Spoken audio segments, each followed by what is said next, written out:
Hello दोस्तों, welcome to my YouTube channel. आज हम बात करने वाले हैं बोर्ड एग्जाम 2022 में इंग्लिश ग्रामर में आज हम आपको 35 नंबर बिल्कुल पक्का कराने वाले हैं। अगर इस वीडियो को आप लास्ट तक देख लेते हो, अगर आपने लास्ट तक इस वीडियो को देख लिया तो आपके 35 नंबर बोर्ड एग्जाम में इंग्लिश ग्रामर के पक्का हो जाएगा। और यही बोर्ड एग्जाम में आएंगे, क्योंकि हर साल ये बोर्ड एग्जाम में आता है, तो इसलिए इन क्वेश्चन की बोर्ड एग्जाम में आने की संभावना बहुत अधिक है। तो वीडियो को लास्ट तक देखिए, आपसे रिक्वेस्ट है। तो चलिए वीडियो को स्टार्ट करते हैं। देखिए, जो पहला क्वेश्चन वो है हमारा, वो है नरेशन से, यानी डायरेक्ट इनडायरेक्ट बनाने का जो क्वेश्चन आता है वो आपके बोर्ड एग्जाम में हर साल आता ही आता है। जैसे यहाँ पर लिखा है, he said to me the boys are barking, यानी कि द डॉग्स आर बार्किंग। जो है उसने मुझसे कहा कि कुत्ते भौंक रहे हैं।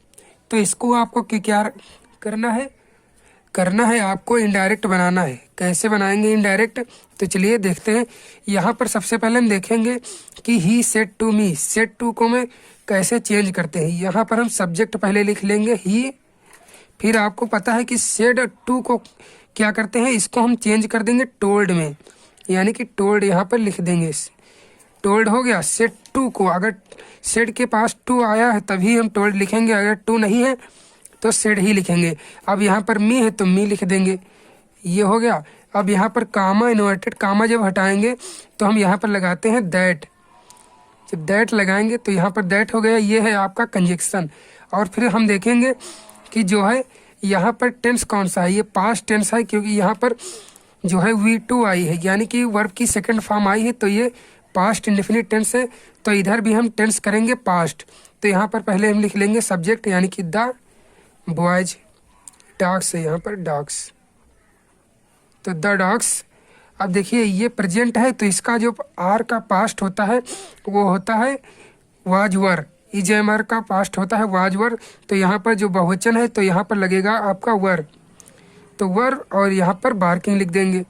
बस इस तरीके से आपका नरेशन बनकर तैयार हो जाएगा। इस तरीके से पहला आपको बनाना है।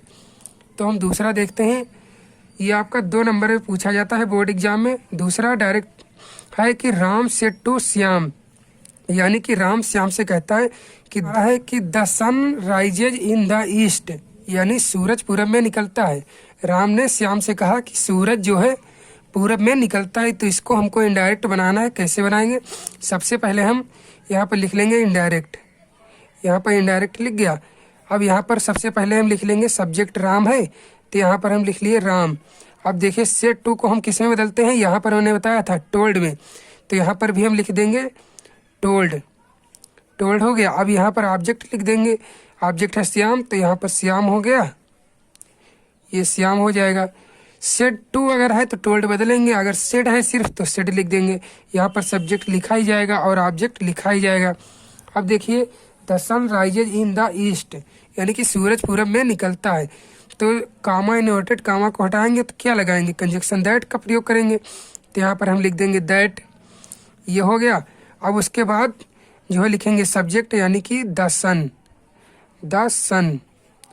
अब देखिए ये प्रेजेंट टेंस में है, ईएस लगा है, यानी कि प्रेजेंट इंडेफिनिट में है, तो इधर पास्ट है तो इधर भी पास्ट कर देंगे। तो जो है इसका पास्ट क्या होता है, राइज का पास्ट होता है रोज, तो यहाँ पर हम लिख देंगे रोज। और इन द ईस्ट लिख देंगे, इन द ईस्ट। इस तरीके से हमारा नरेशन कंप्लीट हो गया। और इसी तरीके से आपको बोर्ड एग्जाम में पूछा जाएगा, और इसी तरीके से आपको बना देना है। सिंपल आपसे बोर्ड एग्जाम में पूछा जाएगा, ज़्यादा कठिन नहीं पूछा जाएगा। तो चलते हैं हम अगले क्वेश्चन की ओर। अगला क्वेश्चन हमारा है एक्टिव और पैसिव वॉइस से। इसको आपको बनाना है एक्टिव और पैसिव वॉइस। तो यहाँ पर लिखा है ही राइट्स अ लेटर, ये जो है आपका है प्रेजेंट इंडेफिनिट, प्रेजेंट इंडेफिनिट। इसको बनाना है पैसिव वॉइस। तो पैसिव वॉइस में क्या होता है, सबसे पहले हम ऑब्जेक्ट को बना लेते हैं सब्जेक्ट। तो यहाँ पर जो ऑब्जेक्ट है उसको हम लिख लेते हैं सब्जेक्ट के रूप में। तो ऑब्जेक्ट है हमारा ए लेटर, तो ए लेटर हमारा सब्जेक्ट हो गया, यहाँ पर ए लेटर सब्जेक्ट हो गया। अब देखिए प्रेजेंट इंडेफिनिट में होता है, वहाँ पर इज एम आर का प्रयोग होता है। किसका होता है, इज आई एम आर। तो इसमें हम सब्जेक्ट के अनुसार EJMR लगाएंगे। सब्जेक्ट हमारा एक है ए लेटर, तो यहाँ पर लगेगा इज लगेगा। अब देखिए राइट की थर्ड फॉर्म हमको लिखना है, तो राइट की थर्ड फॉर्म होती है रिटेन, तो यहाँ पर हो जाएगी रिटेन। जब यहाँ पर रिटेन हो गई, अब उसके बाद क्या करेंगे, बाई लगाएंगे। ऑब्जेक्ट से पहले बाई लगता है, तो यहाँ पर लगाएंगे बाई। और ही का ऑब्जेक्ट क्या होता है, ही का ऑब्जेक्ट होता है हिम। इस तरीके से ये आपका पैसिव वॉइस बन गया। इसी तरीके से आपको पैसिव वॉइस बनाना है। दूसरा पैसिव वॉइस देखते हैं। दूसरा जो पैसिव वॉइस है वो है he gave me a pen. ये पास्ट इंडेफिनिट है। किसका है, पास्ट इंडेफिनिट। इसमें जो लगती है पैसिव वॉइस में हेल्पिंग वर्ब, वो लगती है वाज और वर, ये दो हेल्पिंग वर्ब लगती हैं। तो हमको सबसे पहले क्या करना है, ऑब्जेक्ट को सब्जेक्ट बना लेना है। तो यहाँ पर ऑब्जेक्ट दो है, ये इनडायरेक्ट और ये डायरेक्ट है। तो किसी भी ऑब्जेक्ट को हम पहले लिख लेते हैं। जैसे कि आ पेन हमने लिख लिया, आ पेन। ये दो तरीके से बन सकता है, इसको हम सब्जेक्ट बना ले या फिर इसको। तो आ पेन हो गया। अब देखिए ए पेन यानी कि एक पेन है, तो यहाँ पर लगे क्या वाज लगेगा, तो वाज हमने लिख दिया। उसके बाद वर्ब की थर्ड फॉर्म, यानी कि ये गिव है, गिव, इसकी थर्ड फॉर्म क्या होगी, गिवन होगी, तो गिवन हो गया। अब उसके बाद ये ऑब्जेक्ट आपका बच गया है, तो यहाँ पर हम लिख देंगे गिवन मी। अब उसके बाद बाई लगता है, बाई लगा देंगे। उसके बाद ही का ऑब्जेक्ट क्या होता है, ही का ऑब्जेक्ट मैंने बताया था हिम होता है, तो यहाँ पर लिख देंगे हम हिम। तो इस तरीके से हिम हो गया। अब देखते हैं अगला पैसिव वॉइस हमारा क्या है। तो अगर आप पैसिव वॉइस जानते हैं तो आपको कमेंट बॉक्स में बताना है कि इसका पैसिव वॉइस क्या होगा। अगर आप लोग नहीं जानेंगे तो हम अगले वीडियो में बता देंगे। अगर जो लोग जानते हैं तो इसका पैसिव वॉइस बताना है। यानी कि Ram buys a book, Ram एक पुस्तक खरीदता है। इसका पैसिव वॉइस जो लोग जानते हैं उसको बनाकर भेजना है कमेंट बॉक्स में, इसका पैसिव वॉइस क्या बनेगा। तो चलते हैं हम अगले क्वेश्चन की ओर। अगला क्वेश्चन जो हमारा है वो है ही केम द रूम। इसमें आपको क्या करना है, प्रीपोजिशन भरना है।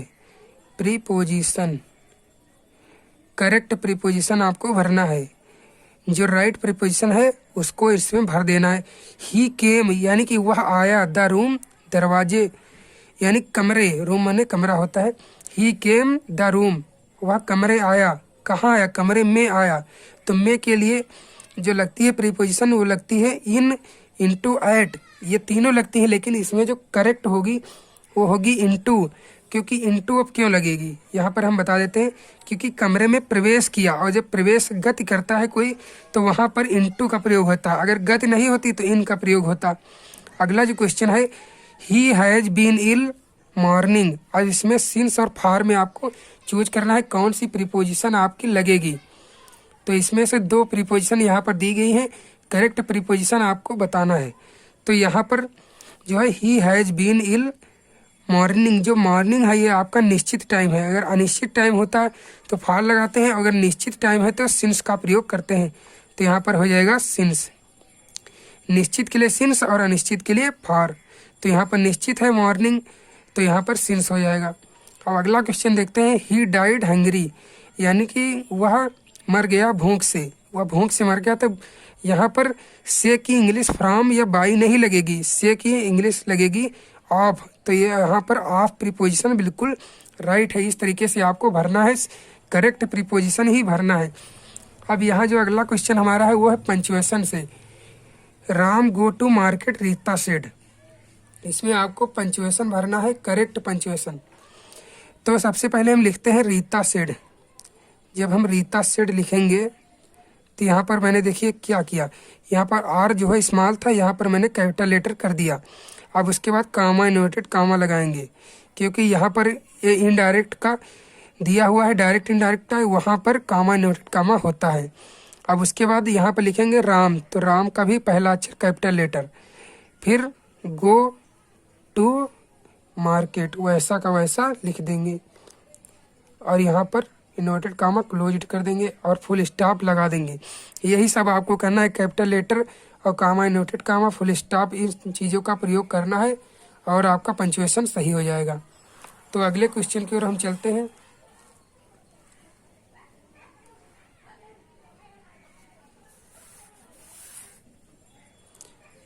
तो अगला जो क्वेश्चन है वो हमारा है कंप्लीट द सेंटेंस, यानी कह रहा हमसे कि कंप्लीट कीजिए सेंटेंस को। इस सेंटेंस को हमको कंप्लीट करना है कि ही नोज दैट व्हेयर, यानी कि वह जानता है कि, व्हेयर कहाँ, तो इसको कंप्लीट करना है। ये आपके 2 नंबर में पूछा जाता है, इसको आपको कंप्लीट करना है, सेंटेंस को कंप्लीट करना है। तो ही नोज दैट व्हेयर, वह जानता है कि कहाँ, इसको आपको कैसे कंप्लीट करेंगे, यानी कि वह जानता है कि वह कहाँ रहता है। व्हेयर ही लिव्स, अगर ही लिव्स भर दे यहाँ पर तो ये कंप्लीट हो जाएगा। इस तरीके से आपको भरना है। अब देखिए, ही नोज दैट, वह जानता है कि, व्हेयर माने कहाँ, ही माने वह, लिव्स माने रहता है, कि वह कहाँ रहता है। इस तरीके से आपका वाक्य कंप्लीट हो गया। अगला वाक्य कंप्लीट करना है हमको, इसको भी। I know the boy who, मैं उस लड़के को जानता हूँ जो, आप कुछ भी भर सकते हैं, जो यहाँ आया था, जिसको मैंने देखा था, जो यहाँ ठहरा था, इस तरीके से आप भर सकते हैं। तो I know the boy who came here, जो यहाँ आया था। इस तरीके से हमने यहाँ पर भर दिया। अब हमको भरना है फॉर्म ऑफ वर्ब, वर्ब की फॉर्म भरना है। कौन सी फॉर्म भरी जाएगी, तो हमारा जो पहला सेंटेंस दिया है ही गोइंग टू स्कूल, इसमें से इज, एम, आर में से एक भरना है। तो यहाँ पर ही हमारा सिंगुलर सब्जेक्ट है, तो इसके अनुसार आ जाएगी इज। तो यहाँ पर इज हमारी हो गई है कंप्लीट। और अगर यहाँ पर मान लीजिए यू होता, अगर यू, तो उसके अनुसार आती आर। अगर यहाँ पर होता आई तो आती एम, क्योंकि आई के साथ हमेशा एम आती है। और यू हमारा प्लूरल है, तो इसके अनुसार आएगी आर। और ही सिंगुलर है, इसलिए यहाँ पर इज का प्रयोग हुआ है, हमेशा इसको ध्यान रखना है। अगला सेंटेंस हमारा है कि ही जो है, ही राइट्स अ लेटर, आपको इसको कंप्लीट करना है। यहाँ पर ही हैड होगा, ही हैड अ लेटर। तो इसको वर्ब की कौन सी फॉर्म भरी जाएगी, तो यहाँ पर राइट है, इसकी फर्स्ट फॉर्म भरी जाएगी, सेकंड फॉर्म भरी जाएगी, या थर्ड फॉर्म भरी जाएगी। तो यहाँ पर हैड है, तो यानी कि पास्ट परफेक्ट में गया है, तो यहाँ पर रिटन भरा जाएगा। रिटन जब भरा जाएगा तो ये आपकी वर्ड की थर्ड फॉर्म हो गई, वर्ब की थर्ड फॉर्म। ये थर्ड फॉर्म आपको भरना है। ये फर्स्ट फॉर्म दी गई है, तो फर्स्ट फॉर्म नहीं भरना है, थर्ड फॉर्म आपको भर देना है। अब जो आता है एस्से, एस्से आपके बोर्ड एग्जाम में 6 नंबर का आता है। तो यहाँ पर माय फ्रेंड्स आपको जैसे लिखना है, तो इस पर आप निबंध लिख सकते हैं, और आपको कमेंट बॉक्स में बता देना है कि आपने कैसे निबंध लिखा है। अगला क्वेश्चन हम चलते हैं। अगला क्वेश्चन है कि आपको क्या करना है, इसको जो है ये उल्टा सेंटेंस लिखा हुआ है, इसको सीधा करके आपको लिखना है। ये उल्टा पुल्टा लिखा हुआ है, तो इसको सीध करके लिखना है। तो to health is injurious smoking, ये किस तरीके का सेंटेंस है, इसको आपको बिल्कुल एक्यूरेट यानी कि राइट करके लिखना है। तो यहाँ पर हम इसको लिखते हैं। देखिए यहाँ पर पहले हम समझते हैं, to health is injurious smoking, यानी पर ये कुछ कह रहा है कि स्मोकिंग हमारे लिए हानिकारक है, हेल्थ के लिए। तो हम पहले लिखेंगे स्मोकिंग, स्मोकिंग हो जाएगा, फिर इज, उसके बाद injurious, injurious to health. Smoking यानी कि धूम्रपान करना, इज माने है, इंजूरियस माने हानिकारक, टू माने के लिए, हेल्थ माने स्वास्थ्य, यानी कि धूम्रपान करना स्वास्थ्य के लिए हानिकारक है। इस तरीके से आपको लिखना है। ये आपका राइट सेंटेंस है। इस तरीके से आपको सीध करके आपको सेंटेंस लिखना है, सीधा। उल्टा पुल्टा आपको सेंटेंस दिया होगा, जैसे यहाँ पर एक सेंटेंस और दिया है गया है। अगर आप लोग इसको जानते हैं तो इसको सही कर सकते हैं, अगर नहीं जानते हैं तो चलो हम बता देते हैं। Good morning exercise walk is, इसको सीधा करना है। तो क्या करेंगे, यहाँ पर हम लिख देंगे मॉर्निंग वॉक, मॉर्निंग वॉक यानी कि सुबह का टहलना, मॉर्निंग वॉक। अब लिखेंगे is, morning walk is good exercise. बस इस तरीके से आपका हो जाएगा, और इस तरीके से आपके बिल्कुल 35 नंबर कंप्लीट हो गए हैं। अगर वीडियो पसंद आया तो लाइक